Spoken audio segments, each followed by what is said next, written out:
Hello, dear friends.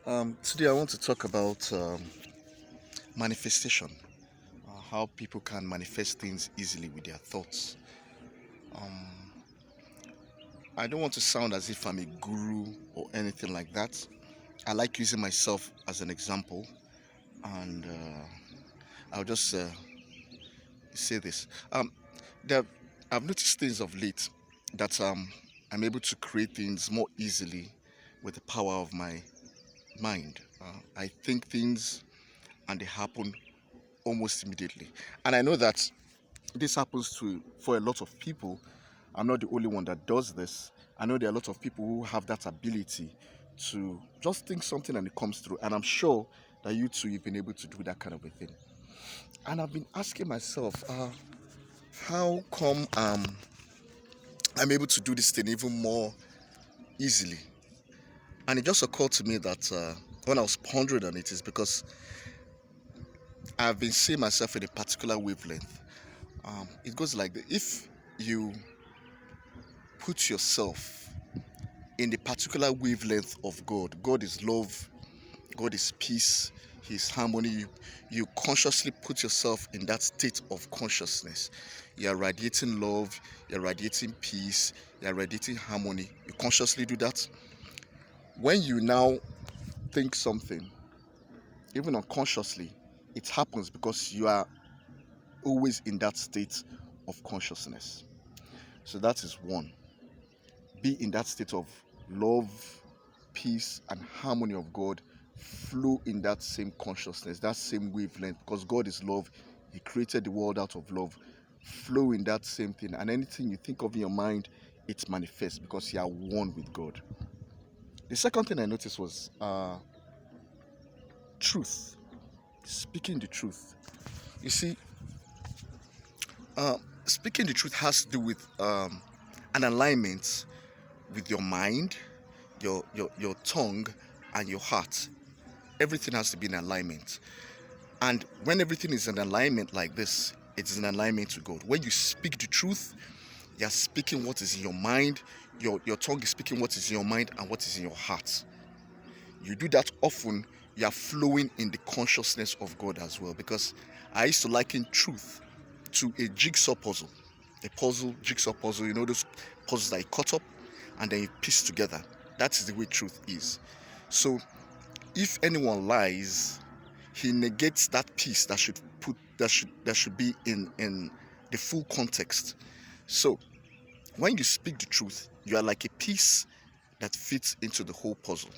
But if you lie, that is your tongue is not in alignment with your mind and is not in alignment in your heart, you cannot be in alignment with God. There's no way that you can create anything that easily.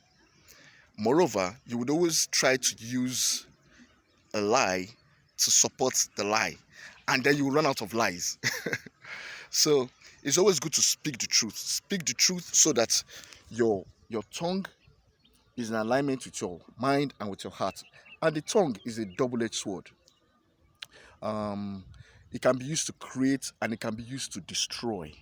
So anytime you are in alignment with God and you're speaking the truth, you're actually sharpening your tongue. You're sharpening your mind, you're sharpening your heart. So that when you think things or say things, it works, it goes, it's fiat. It's like the angels and God will just respond to you almost immediately. So that is why you should always speak the truth.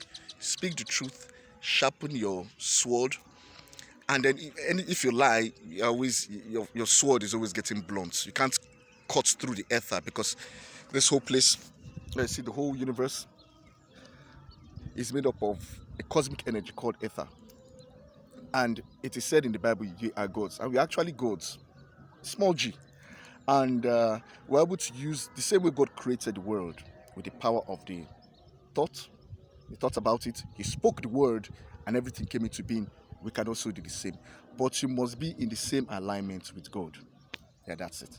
That's the second one. The third one I want to now talk about is has to do with how we relate with other people.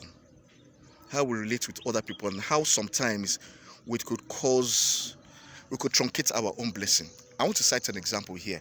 There was a day I was driving and I was driving, going along this direction, and there were cars coming this way, and it was a narrow road.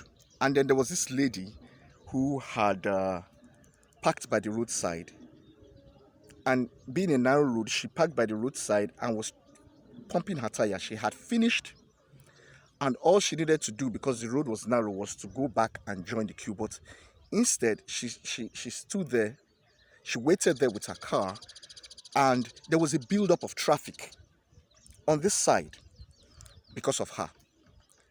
And some of us going this way could not move forward because it was a T junction, because the road was blocked.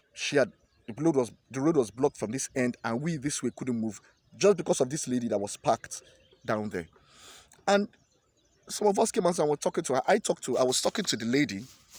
I was like, "Madam, you have finished with your car. Can't you just go backward and join the queue and allow this road to allow the traffic, the people here to come by?" And she was screaming, "And no, she's not going to do it. She's in the right, blah blah blah blah blah. That nobody can move her from there." That simple thinking that all he needed to do was just to move so that other people can come. She refused because of vanity, because of her ego, because of her pride. She felt she was somebody. I refused. And when I was just there trying to talk to her, and the vulcanizer who was there was also supposed to even advise her, he was supporting the lady. And I was just looking, and I just had a revelation there. You see, human beings, how can you say you love God and you do not love human beings? Every human carries an energy about them. They carry the form of blessing. You're always blessed by people. You're always blessed by people. So all those people that are coming down there, they have things that they want to do. They have blessings, they have aspirations, they have sorrows, they have joys. All the people that were in that queue, in the traffic coming, and this woman blocked it. And God was telling me that is the way some people block their own blessings. They block their own blessings by causing that kind of problem. So if, for instance, she had gone backward, all the people that were there, the blessings that they're having and everything, it's just the same way anyway, would be flowing towards her because she had done something nice, something right, and all the blessings and whatever is supposed to happen to her, all the good things that were supposed to happen to her that day would happen to her, would come to be in her life, would come to be in her life. But because she had blocked that thing and caused people heartache, that sorrow, the anguish and everything which was on those people's consciousness will be transferred to her, and she too will be blocking her own blessings. I hope you get the picture. So we should be very careful. Do not be a stumbling block to someone else's blessing. Because if you are a stumbling block to someone else's blessing, you become a stumbling block for your own blessing actually. Everything moves in a certain way, in a certain pattern.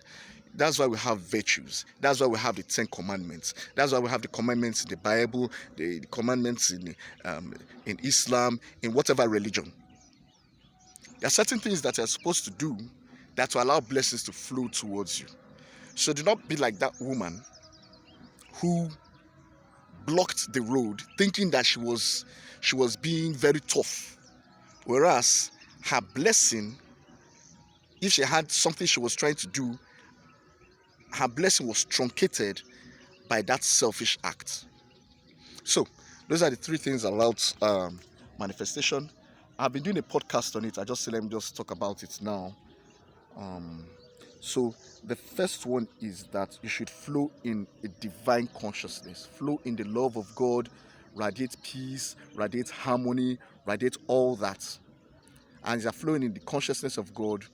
Anytime you think of anything, because you're flowing in that consciousness, it will happen, it will manifest, because love is what created the world. Flow in the love consciousness. The second one, as I said, is that you speak the truth. Anytime you speak the truth, your tongue is in alignment with your mind and with your heart. And once everything is in alignment, you're in alignment with God too. And you're in alignment with that jigsaw puzzle, as I said. And you're able to create things more easily. If you lie, your tongue is not in alignment with your mind, it's not in alignment with your heart, it cannot be in alignment with God. Nothing would flow through for that manifestation to happen easily. And the third one, as I said, is that you should not be a stumbling block for anyone. Do not be a stumbling block because you think you have something. If you can help someone, help the person. The more you help, the more blessing comes to you. But at least don't be a stumbling block so that you do not truncate your own blessing. So that's that. And I wish us a beautiful morning. I love coming to this place. And may the blessings and peace of God remain always with us. Amen. Have a nice day.